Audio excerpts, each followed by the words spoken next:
परंतु दूध चढ़ाने का मतलब पता है। जल चढ़ाते हैं तो चलो उससे शीतलता प्रदान हमें होती है, परंतु दूध चढ़ाने से क्या होता है? शास्त्र कहते हैं यदि हम दूध चढ़ा रहे हैं, उसका महत्व यदि हमें पता ना हो तो उसका फल जो है हमें नहीं मिल पाता। यदि हम कोई भी कार्य कर रहे हैं, कुछ भी कर्म कर रहे हैं, उसका महत्व हमें पता होना चाहिए, महत्व पता होना चाहिए।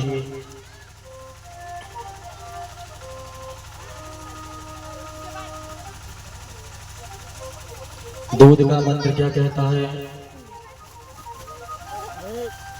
ओम पयः पृथिव्याम पय औषधिको पयो दिव्यंतिक्षे पयो धाहा पयस्पति प्रदिशा संतु मह्यम्बा।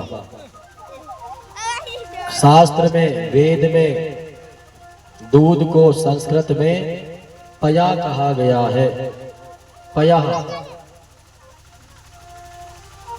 पयः पृथिव्या पया औषधिको। दूध एक प्रकार की औषधि मानी जाती है। दूध को अपने शरीर में धारण करने से नाना प्रकार की बीमारियां जो है वह नष्ट होती है। दूध एक प्रकार से औषधि मानी गई है।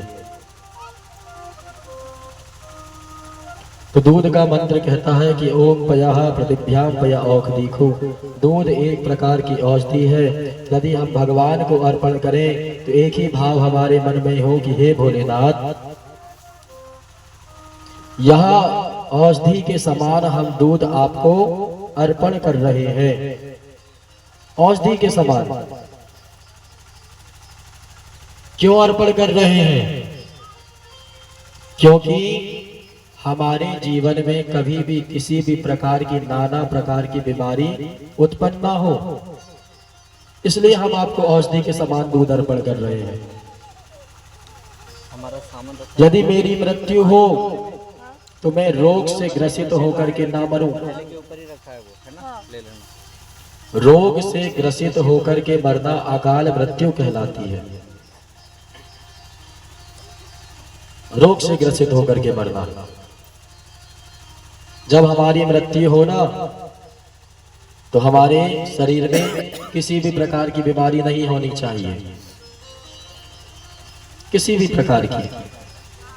मान लो यदि हमारी मृत्यु यदि रोग से हो रही है तो मान लो अकाल मृत्यु है, अकाल मृत्यु है। बोलिए विश्वनाथ भगवान की जय हो।